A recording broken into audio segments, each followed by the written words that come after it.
Hello viewers, welcome to GutenDev presents German Gutenberg, and in this video I'm going to discuss the uses and output of page breaker block, which is of course in Gutenberg editor. So let's get started. To use the page breaker block, you need to add few paragraphs or few blocks before that. I'm going to add few paragraphs like this is a paragraph, this is another paragraph, this is also a paragraph.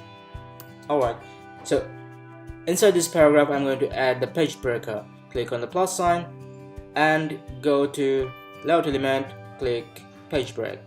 Also in this paragraph, click on the plus sign, go to layout element and select page break. Let's see what's the output. Click on the update button and see the post. Your post is here.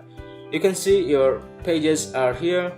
If you click 1, 2 or 3, your blocks are seen separately. So if you have any question regarding WordPress, Gutenberg or any kind of blog, you can submit your comments to the comment box below. We would love to reply to your queries. Till then, goodbye.